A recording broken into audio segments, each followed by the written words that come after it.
This is a download from BFM 89.9, the business station.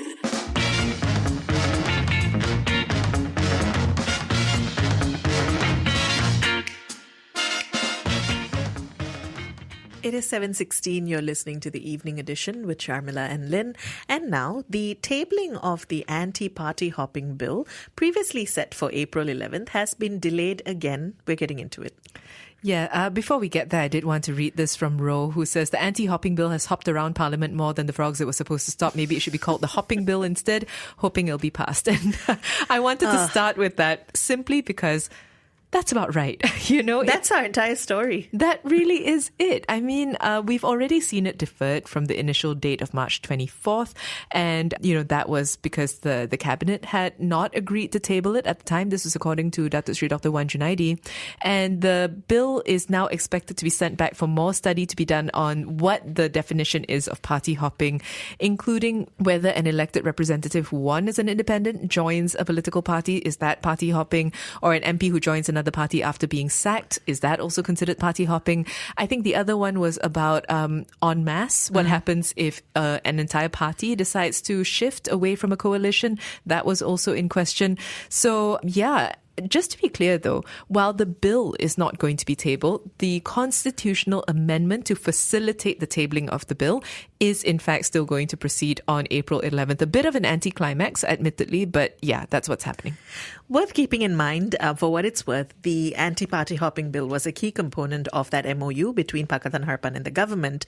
And there have been numerous warnings, statements made from members of the opposition that if this doesn't go through, it's ranged from them saying that the MOU will basically not stand anymore, all the way to they'll take to the streets. Meanwhile, from the other side of things, UMNO President Ahmad Zahid Hamidi, for instance, has warned party members in the cabinet to take a stronger stand on the bill or to risk inciting anger from the people. So a number of things to unpack, largely in terms of what this means moving forward for this bill, but also what this says in terms of the various political alliances that are at the background of this. Let us know. What do you make of this? You can call 77332900, WhatsApp 018-789-8899, tweet us at BFM Radio. Joining us now, Dr. James Chin, Professor of Asian Studies at the University of Tasmania. James, good to have you with us again. Good evening. To start us off, are you in favour of the anti-party hopping bill? I am in favour of a law that stops people from jumping. If they elected under a party ticket, I'm in favour of stopping them from jumping to another party simply to help the other party gain a majority or whatever. But I think in the Malaysian context, I think there are different sort of dynamics happening. I think in the Malaysian context, even with this first draft of the bill, at least the one that was thoughted around, I think there are lots of problems with it. But I also understand the arguments why we really need it. I think it's important for your listeners to understand that in the last two governments were formed due to people hopping around. And also there's been a long history of state governments falling, especially in Sabah, because one group of YBs moved from one party to another party. So people are unhappy, but unfortunately, the reality is that this is part and parcel of Malaysian politics. Although I'm in favor of it, I also have to say that whatever laws that will be passed, our politicians are very good at finding a loophole somewhere along the line. So with that said, then, what do you make of the fact that the tabling has been postponed? I wasn't surprised at all. I think the first time it was postponed, that was already a signal that there was no clear consensus. Even though this was written into the MOU between the opposition and the government, I think on the government side, there was no clear consensus. As I mentioned, this government and the previous government was basically formed by people switching their alliance or switching their allegiance. So I think if you're a warlord, who controls a group of MPs, I do not think you will really be supportive of anything that will stop you from gaining strength. You have to remember, everyone is looking towards GE15. So if GE15 returns a very, very close result like GE14, if you're a warlord, what you're looking for is people jumping into you to help you build a majority to form the government. So I think for the key warlords, I think there's basically no support. But I think for the general public, and how should I say it, the less powerful YBs in Parliament, I think there's a lot of support. So at the moment, there are a number of reports and sources about the reason for this delay, including suggestions that Bersatu and PN MPs don't support it. What can you tell us about this? As I mentioned earlier, key warlords in all the political parties are not really in favor of it. The only party I know that's 100% in favor of it is actually the DAP. As you know, the DAP is quite unique in the sense that they are the largest bloc in Parliament now. But what is remarkable is that since 2018, not a single MP from DAP has hopped around. So they have every interest to push this law through. But I don't think that can be said for all the other political parties. But look, I think basically what happened in Cabinet was that Wan Junaidi put out the draft. A lot of people from the other parties had their say. And I think the big worry is that what is the actual legal definition? Because if you are really going to push through this law, you want to make it as tight as possible without any loophole. So I think they also worry, about the loophole. The counter argument to that is that it is better to have a law there right now and can do the amendments later. But I think some people in Cabinet were actually saying that, it's actually not about the law, it's all about freedom, individual freedom. So one of the things that, when Wan Junaidi talk about amending the other amendments to make sure that this law can be passed is, for example, Article 10 of the Constitution, freedom of association. So they have to change that section first before this law can be passed. So I think it is not as simple as people think, although I think the idea is good. Everyone is agreement that, you should not, if you're elected on party A or party B, you stick with that party at least until the next election. I think in practice, in the Malaysian context, I think is very difficult. So given then that this bill was part of the much talked about MOU between Pakatan Harapan and the government, what are the political ramifications then of the postponement? There is no political ramifications because I think people forget that the MOU was signed as a package. So basically the bottom line for the MOU is that everything will be done by the middle of this year.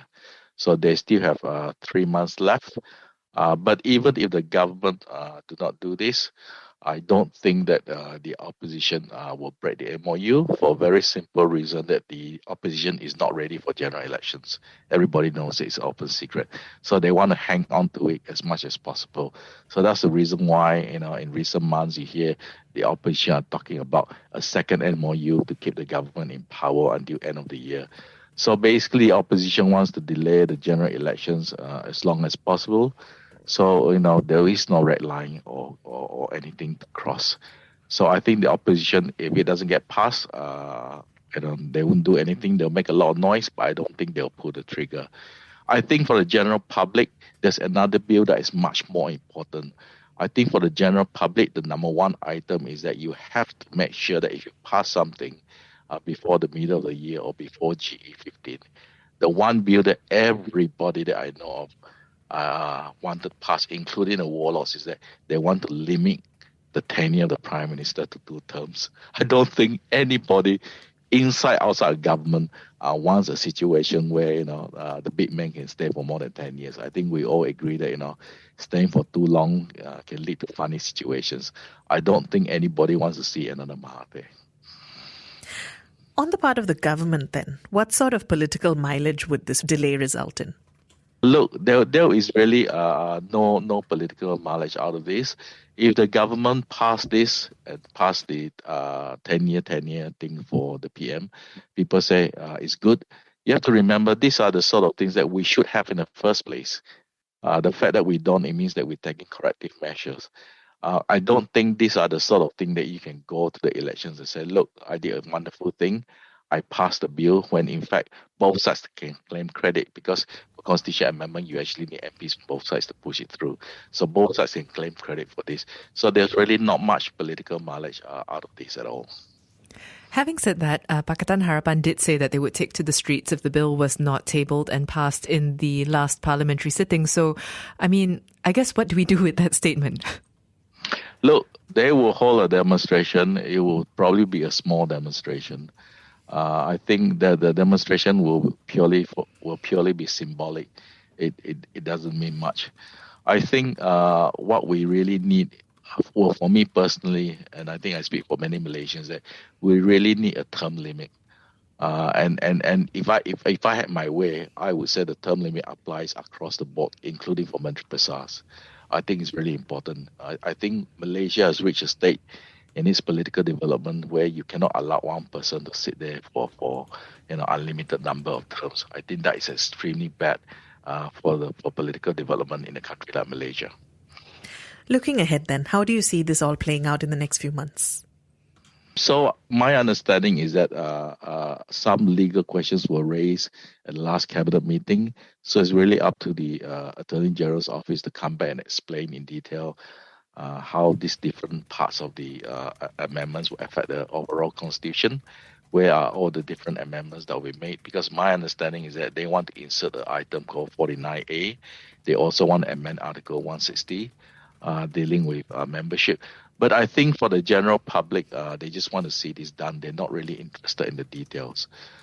If there's going to be any winners out of this, if they pass the bill in the current form, I think the big winners will be the party executive, because it is the party president who will have to certify that this guy has been kicked out. Therefore, you can have a recall election. I think a lot of people are uncomfortable with this idea of giving so much power to a single person. And this comes back to my argument about, a prime minister sitting for more than 10 years. I think we all reach a state, that, we really do not want to see somebody so powerful they can control everything. And I think we learned our lesson through 1MDB. People forget that, the really crucial part of 1MDB is that the PM was also the finance minister. Right? So we basically understand that we do not want to concentrate power too much in a single person. James, thanks for speaking with us today. Thank you very much. That was Dr. James Chin, Professor of Asian Studies at the University of Tasmania, weighing in on the, again, postponement of the tabling of the anti-party hopping bill. Do send your thoughts through. If you'd like to weigh in on that, you can WhatsApp 018-789-8899, tweet us at BFM Radio, and keep it here on the evening edition, BFM 89.9. Thank you for listening to this podcast. To find more great interviews, go to bfm.my, BFM 89.9, the business station.